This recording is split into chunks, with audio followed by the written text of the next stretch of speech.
नमस्ते दोस्तों, स्वागत करता हूं आप सभी को। मेरा नाम है राजेश। मैं उम्मीद करता हूं आप सभी अच्छे होंगे।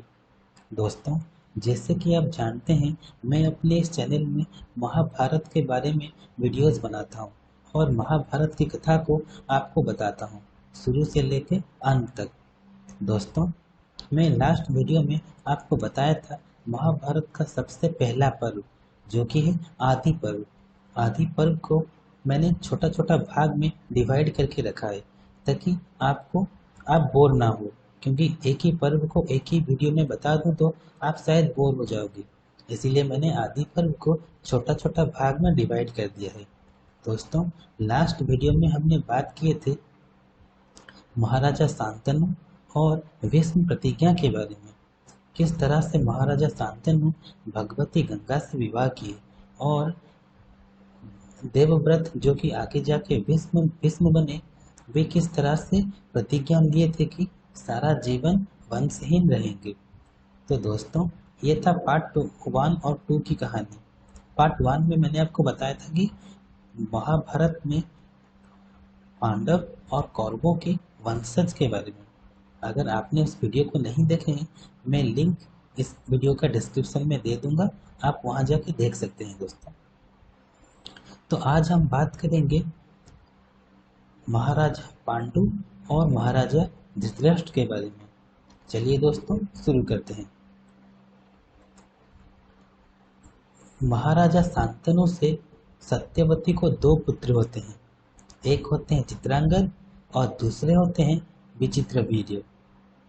महाराजा शांतनु के बाद चित्रांगद चित्रांगद को राज सिंहासन मिलता है और चित्रांगद राजा बनते हैं। चित्रांगद के बाद विचित्रवीर्य को राज सिंहासन मिलता है। जब विचित्रवीर्य बड़े होके विवाह योग्य होते हैं, तो उस समय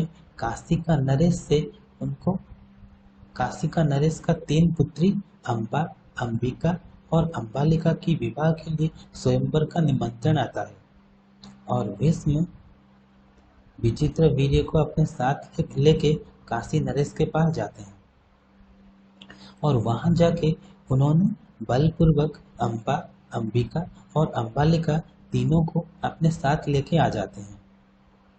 इन तीनों में से अम्बा को सल्वराज से प्रेम था, तो उन्होंने भीष्म से अनुरोध करते हैं उनको जाने के लिए, क्योंकि वे सल्वराज को अपने मन ही मन में पति मान चुकी थी।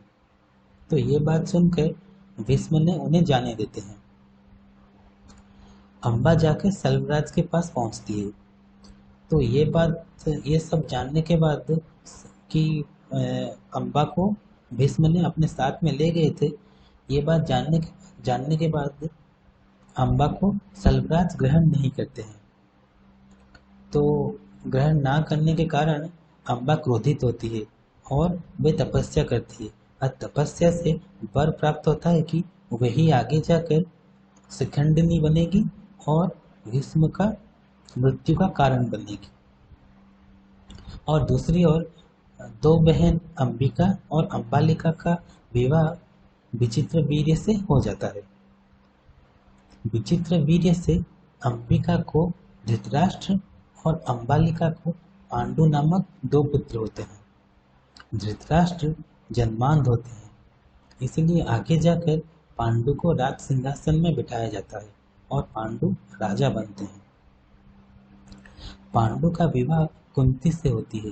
कुंती, जो कि श्री कृष्ण का बुआ लगती थी। कुंती से 3 पुत्र होते हैं, युधिष्ठिर, भीम, अर्जुन। और महाराजा पांडु माद्री से दूसरा विवाह करते हैं। उनका दूसरी रानी होती है माद्री और माद्री से 2 पुत्र होते हैं, नकुल और सहदेव। एक बार वन विहार के समय महाराजा पांडु का मृत्यु हो जाती है और महाराजा पांडु के मृत्यु के बाद महारानी माद्री भी मृत्यु ग्रहण कर लेती है और इसी कारण महारानी कुंती अपने 5 पुत्रों का लालन पोषण करती है, युधिष्ठिर, भीम, अर्जुन, नकुल और सहदेव का। दूसरी तरफ महाराजा धृतराष्ट्र का विवाह गांधारी से होती है।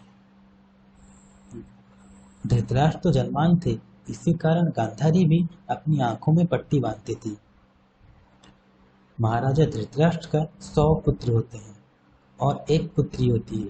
100 पुत्रों में से सबसे बड़ा दुर्योधन होता है और पुत्री का नाम दुशाला होती है। उनकी पुत्री दुशाला जयद्रथ से विवाह करती है। तो दोस्तों, ये थी पांडव महाराजा पांडु और महाराजा युधिष्ठिर की वंशज के बारे में। तो दोस्तों, अगले वीडियो में हम बात करेंगे कौरव और पांडवों के बारे में। दोस्तों, अगर ये वीडियो आपको अच्छा लगा, आप इसको लाइक कीजिए। अगले वीडियो देखने के लिए इस चैनल को सब्सक्राइब कीजिए। मैं लिंक डिस्क्रिप्शन में दे दूंगा, जो बताया था मैंने आपको पार्ट 1 और पार्ट 2 के बारे में। तो दोस्तों, आज के लिए बस इतना ही। धन्यवाद।